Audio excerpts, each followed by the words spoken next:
Lecture de la promesse de l'aube. Chapitre 10, de la page 63 à la page 68. C'est seulement sur ces pages-là que je poserai des questions. Un jour, un cadeau inattendu me parvint, apparemment tombé du ciel. C'était une bicyclette bébé, juste ce qu'il fallait pour ma taille. Le nom du mystérieux donateur ne me fut pas révélé, et toutes mes questions demeurèrent sans réponse.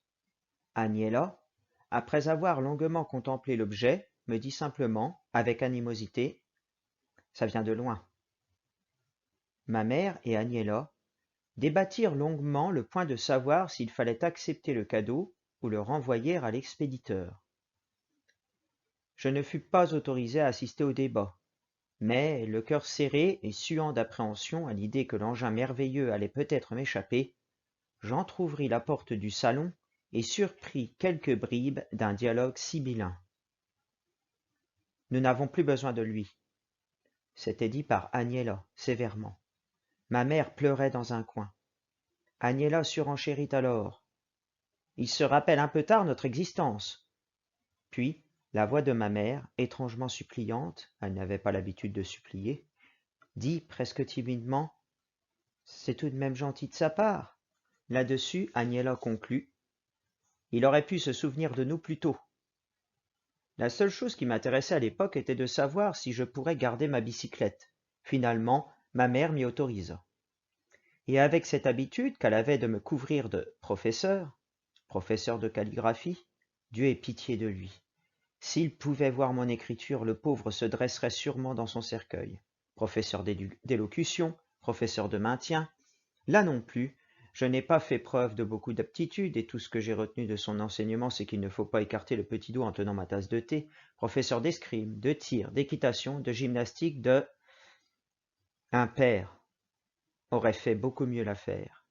Bref, ayant acquis une bicyclette, j'acquis aussitôt un professeur de bicyclette, et, après quelques chutes et misères d'usage, on put me voir pédaler fièrement sur mon vélo miniature, sur les gros pavés de Villeneuve, à la suite d'un long jeune homme triste, qui portait un chapeau de paille et qui était un sportif célèbre dans le quartier. Il m'était formellement interdit de rouler seul dans les rues. Un beau matin, en revenant de ma promenade avec mon instructeur, je trouvai une petite foule réunie à l'entrée de notre immeuble, bavant d'admiration devant une immense automobile jaune décapotée arrêtée devant la porte cochère. Un chauffeur en livrée se tenait au volant. Ma bouche s'ouvrit démesurément, mes yeux s'agrandirent, je demeurai figé sur place devant cette merveille. Les autos étaient assez rares dans les rues de Villeneuve, et celles qui y circulaient n'avaient qu'un très lointain rapport avec la création prodigieuse du génie humain que je voyais. Un petit camarade, fils du cordonnier, me glissa d'une voix respectueuse. « C'est chez vous. » Laissant là ma bicyclette, je courus me renseigner. La porte me fut ouverte par Agnella, et celle-ci, sans un mot d'explication, me saisit par la main et m'entraîna dans ma chambre. Là, elle se livra sur moi à des travaux de propreté prodigieux. L'atelier de couture vint à la rescousse et toutes les filles, Agnella dirigeant les opérations, se mirent à me frotter, savonner, laver, parfumer, habiller, déshabiller, rhabiller, chausser, coiffer, pommader, avec un empressement dont je ne devais plus connaître d'égal et que j'attends pourtant toujours de ceux qui vivent avec moi. Souvent, rentrant du bureau, j'allume un cigare, je m'assieds dans un fauteuil et j'attends que quelqu'un vienne s'occuper de moi. J'attends en vain. J'ai beau me consoler en pensant qu'aucun trône n'est solide à l'époque actuelle, le petit prince en moi continue à s'étonner. Je finis par me lever et par aller prendre mon bain. Je suis obligé de me déchausser et de me déshabiller moi-même. Et il n'y a même plus personne pour me frotter le dos.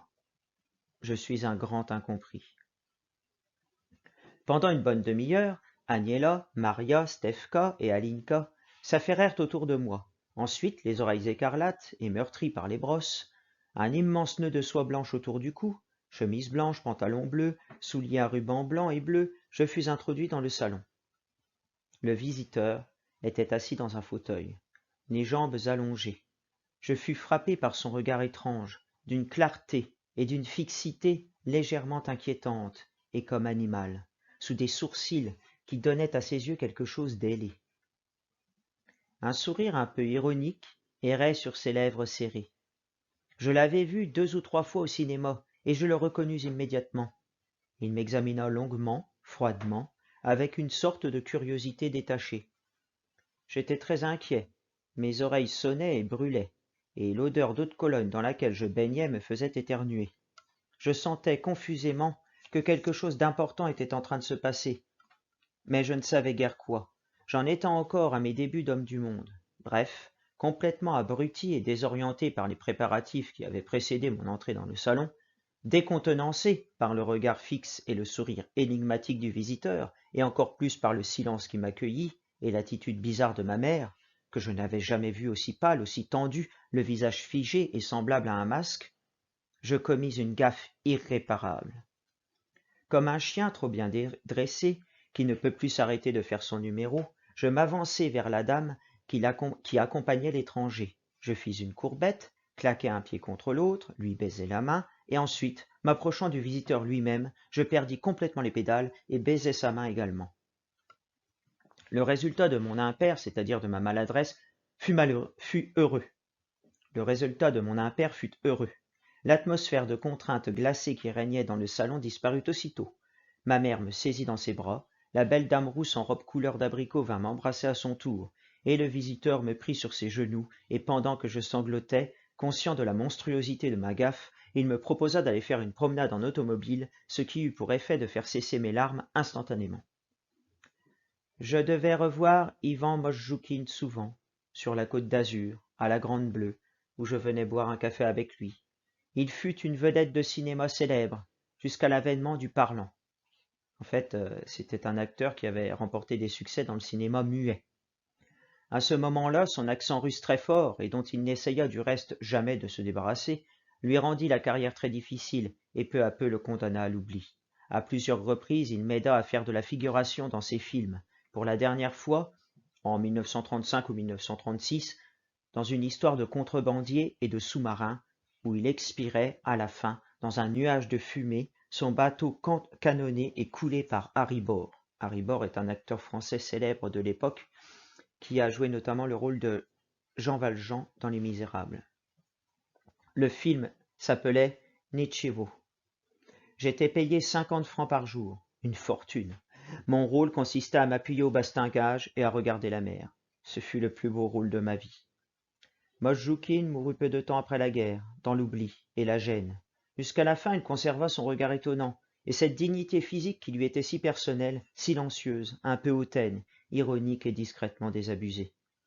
Je m'arrange parfois avec les cinémathèques pour revoir ces vieux films. Il y joue toujours des rôles de héros romantiques et de nobles aventuriers.